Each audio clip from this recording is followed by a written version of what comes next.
예, 연속기획 베스트 애널리스트에게 듣는답니다. 일단 진행에 앞서서 속보가 들어와 있어서 전해드리도록 하겠습니다. 로이터 통신에서 보도된 내용이고요. 남북 정상회담 개최 논의 중이다 이렇게 보도를 했습니다. 어제도 오늘장 랭킹 5에서 말씀드린 것처럼 대선이 얼마 남지 않았기 때문에 대북 이슈는 계속 재생산돼서 보도가 될 것입니다. 근데 대북 테마주 함께 보실까요? 오늘도 들썩이고 있는 상황이고요. 이 소식이 전달되자마자 신원이 상승폭을 확대하면서 20% 가까운 급등으로 전개되고 있습니다. 아난티, 인디에프 등등의 종목 10% 안팎의 급등세 연출하고 있는데요. 잘 아시겠습니다. 이 대북 테마 같은 경우에는 자그마한 이슈에도 이렇게 급등이 나오고요. 또 자그마한 악재도 급락이 자주 나타납니다. 변동성이 극심한 섹터라고 보셔야겠고요. 그에 따라서 발빠른 대응 전략이 필요하다는 점 유념하시기 바라겠습니다. 자, 속보 먼저 챙겨드렸고요. 오늘의 본격적인 이야기, 오늘은 리오프닝 대표 주자인 의류주와 또 화장품주 이야기 나눠보도록 하겠습니다. KTB 투자증권 배송이 애널리스트 모셨습니다. 안녕하세요. 네, 안녕하세요. 네, 또 귀한 시간 내주셔서 감사합니다. 네. 특히 코로나19 확산 이후에 그 종식될 기미가 보이고 백신이 보급이 확대되면서 사실 이제 사람 만나야 돼, 옷 사야 돼 하면서 참 뜨거운 시세를 분출했었던 섹터가 의류주 쪽이었거든요. 근데 앞으로도 좋을까 하는 궁금증 가지고 계신 분들 많이 계십니다. 어떻게 분석하고 계십니까? 네, 사실 의류주가 작년은 그렇게 좋은 모습을 보이지는 못했었는데요. 좋은 모습을 보이지 못했을 뿐만 아니고 작년 이제 코로나 확산으로 인해서 실적과 주가 타격이 가장 컸던 대표적인 업종 중에 하나였습니다. 소비가 위축되면서 업종 이익이 큰 폭으로 감익을 했고요. 때문에 이제 작년에 시장은 상당히 좋았습니다만은 선의복 업종은 YTD 기준으로 마이너스 수익률을 기록하면서 상당히 좀 부진한 한 해를 보냈었습니다. 상황이 달라지기 시작한 거는 연말부터였고요. 이제 백신 접종 기대감이 반영되면서 주가도 좀 점차 회복하기 시작을 하더니 1분기 어닝 시즌을 지나면서는 팬데믹 이전 수준을 상회하는 업종 전반적으로 어닝 서프라이즈 수준의 실적을 기록을 하면서 주가도 이제 전반적으로 상승이 가파르게 나타나 있는 상황입니다. 네, 하반기 전망 같은 경우에는 먼저 좀 간략하게 말씀을 드리면은 상반기가 업종 전체적으로 좋았다면은 저는 좀 하반기는 업체별로 차별화 국면을 예상을 하고 있고요. 이유는 그 소비 회복에 대한 부분이 말씀하신 것처럼 리오프닝이나 이런 부분에 대한 기대가 현재 주가 수준에 어느 정도 저는 반영이 되어 있다라고 좀 판단을 하고 있고 상반기 대비해서 하반기 엽기저가 전반적으로 이제 소비재 전반적으로 높기 때문에 증익 강도 측면에서도 상반기 대비해서는 좀 완화되는 모습을 예상을 하고 있습니다. 추가적으로 최근에 이제 델타 변이 바이러스 확산이 이제 되고 있는 부분들 또 하나의 변수가 될 거라고 예상을 하고 있고요. 그래서 저는 이제 브랜드력과 채널 경쟁력을 갖춘 업체들 위주로 좀 차별적으로 접근이 유효하다라고 보고 있습니다. 예, 사실 옷 회사들도 세분화되면서 여러 섹터로 그 안에서도 좀 나눠지고 있는 분위기입니다. 먼저 이제 온라인 채널 확대 쪽에 힘을 쏟고 있는 의류주부터 볼 텐데요. 이쪽은 사실 코로나19 팬데믹 사태 이후로 더욱더 온라인 판매 채널을 강화하면서 이제 주목을 받고 있기도 한데 이쪽은 어떻게 보세요? 일단은 온라인 채널의 성격부터 좀 설명을 드리면요. 기본적으로 임차료나 인건비 같은 고정비가 거의 들어가지 않는 채널이기 때문에 오프라인 채널보다는 수익성이 이제 월등한 채널입니다. 그래서 말씀하신 것처럼 팬데믹을 기점으로 대부분 이제 브랜드 업체들이 온라인 채널 쪽으로 전략적으로 확대를 본격적으로 하고 있는 상황이고요.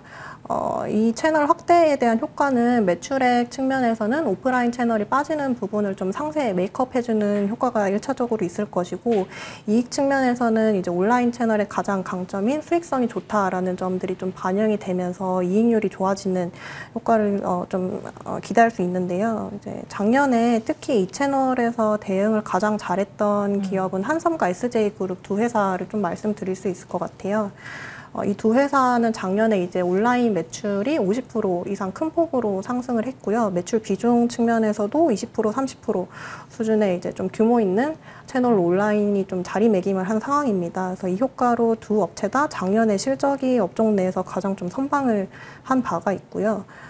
이러한 온라인 채널 확대는 코로나 때문에 일어난 뭐 일시적인 현상은 아니고 소비 트렌드의 변화이기 때문에 코로나 종식 이후에도 온라인 채널 향으로 매출이 지속적으로 확대되는 업체들의 실적 가시성이 좀 견고할 것이다라고 보고 있습니다.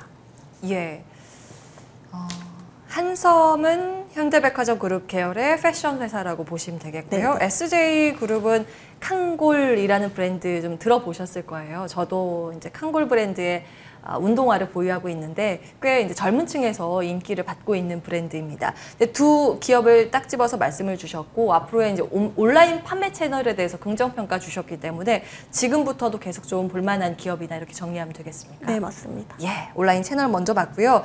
그리고 올 들어서 또 핫하게 떠올랐던 의류 안에 그 골프 관련 기업들이 정말 주목을 많이 받았어요. 네. 특히 요즘 골린이라고 신조어가 나오는 그 트렌드까지 반영되는 것처럼 이제 골프 어린이죠.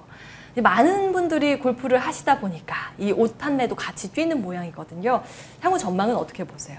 네, 그 말씀하신 것처럼 골프 시장이 코로나를 기점으로 역대급으로 호황을 맞이하고 있고요. 골프웨어도 시장이 성장하기 때문에 당연히 성장하는 이제 의류 카테고리 중에 하나가 되었습니다. 그래서 시장 데이터부터 좀 말씀을 드리면요.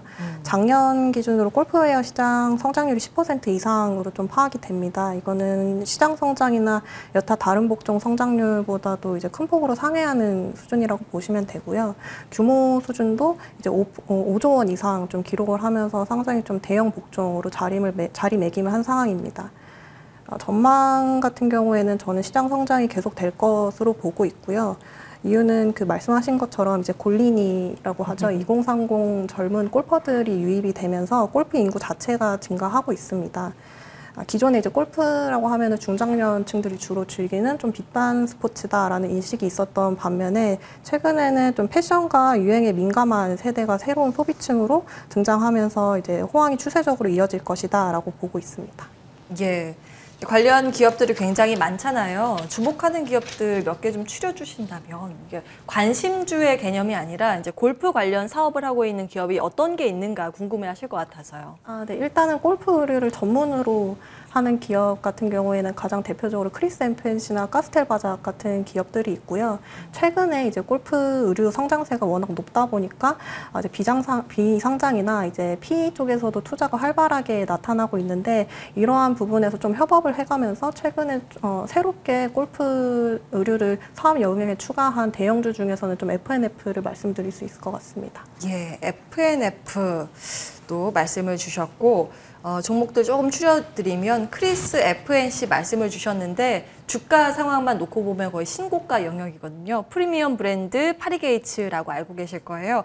그 사업을 하는 기업이라고 보시면 되겠고 또 대표적인 기업이 휠라홀딩스도 여기에 포함이 됩니다. 이제 자회사가 타이틀 리스트를 운영을 하면서 휠라홀딩스도 같은 기업으로 이제 엮이면서 나름 시세 분출을 한 차례 시연한 바 있었고요. 이제 주목해서 말씀을 주신 거는 FNF를 주셨습니다. 최근 들어서 흐름도 굉장히 양호한 모습인데 추가적으로 여기서 성장 여력이 있다라고 보시는 거예요. 예. 네, 네.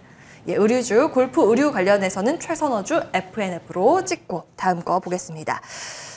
이제 화장품 업종 볼 텐데요. 사실 의류주에 비해서 화장품 업종은 주가 측면에서 그렇게 힘을 내지는 못하는 것 같아요. 이제 리오프닝, 이제 매장도 열고 사람도 다시 만나고 경제가 다시 재개가 되면 옷도 입어야 되지만 마스크 벗고 이제 화장도 해야 되는데 왜 이렇게 화장품주들은 힘을 못 받고 있는 상황일까요?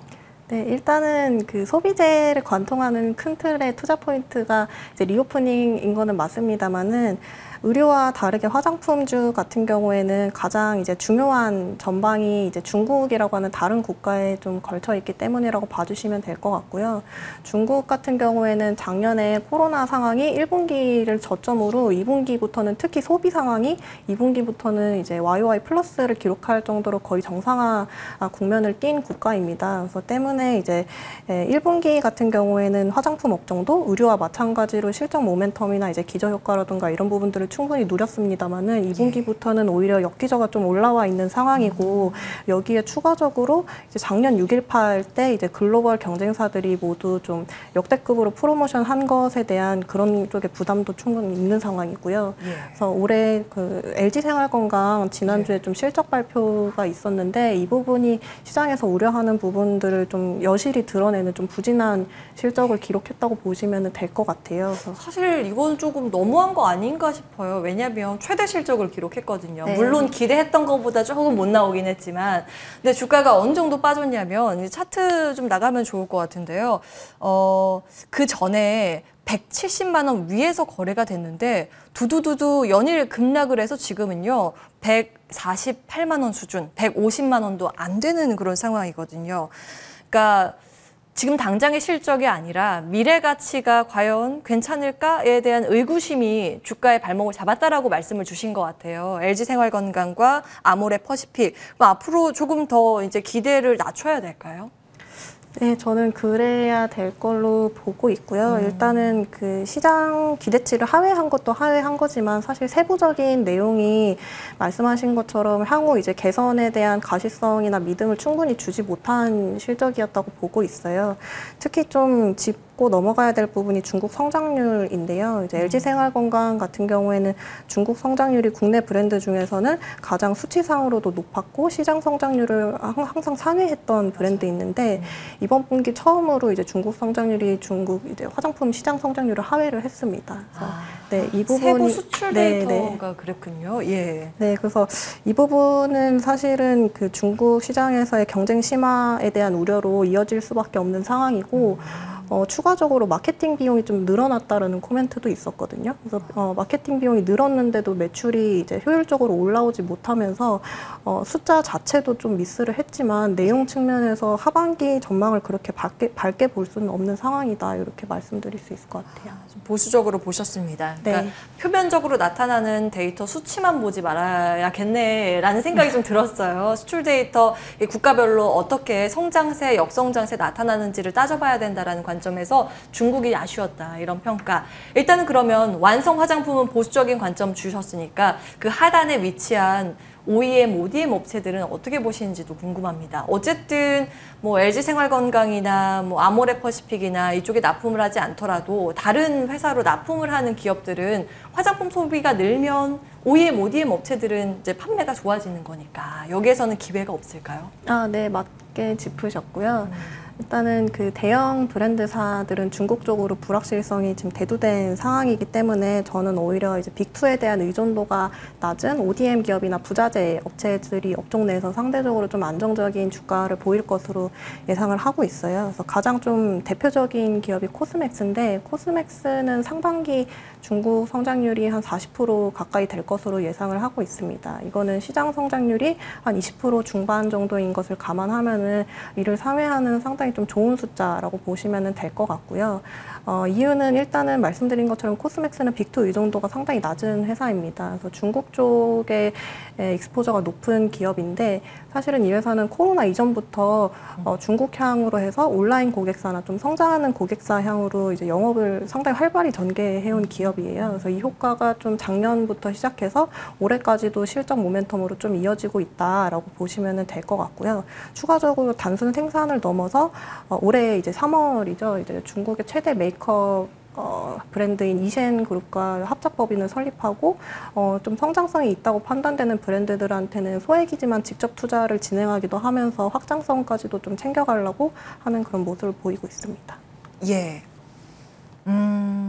일단 화장품 시장 완성업체보다는 그 완성업체 주문 받아서 만들어서 납품하는 납품기업, OEM, ODM 업체는 괜찮다. 이런 의견 속에서 화장품주 내에서 탑픽, 이제 코스맥스 주신 것 같아요. 네, 예, 이렇게 정리하면 될까요?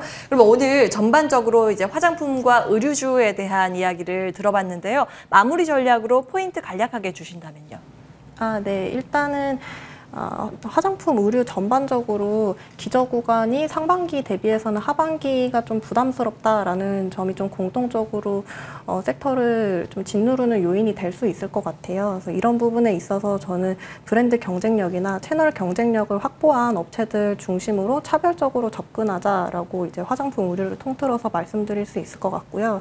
아까 이제 F&F 최선호주 말씀드렸는데 사실 골프 부문 같은 경우에는 플러스 알파적인 이제 투자 포인트로 봐주시면 될 것 같고 제가 가장 중요하게 생각하는 포인트는 MLB의 중국 사업 확장입니다. MLB라는 그 모자로 사실 히트를 쳤던 맞아요. 브랜드인데요. 예. 네, 이 브랜드가 중국에서 상당히 좀 인기를 끌고 있고요. 올해는 이제 진출 초기인데 오프라인 채널 쪽으로 대리상이 QOQ로 늘어나면서 의류 사업이 사실은 그 굉장히 계절성이 강한 사업인데 F&F 같은 경우에는 올해 이제 채널이 확장되는 효과로 계절성 없이 QOQ로 좀 해외 수출 매출이 이제 가파르게 증가하는 업체가 될 것으로 좀 예상을 하고 있습니다. 예. 옷에서는 최선호주 F&F, 화장품에서 최선호주 코스맥스 정리하겠습니다. KTB 투자증권 배송이 애널리스트 함께했습니다. 말씀 고맙습니다. 고맙습니다. 예, 빨간 상승의 맛 일부 준비된 순서는 여기까지입니다. 오늘 시장 대응하기 녹록치 않아 보이는데요. 2부를 통해서 그 힌트 얻어가시기 바랍니다. 시청해주신 여러분 고맙습니다.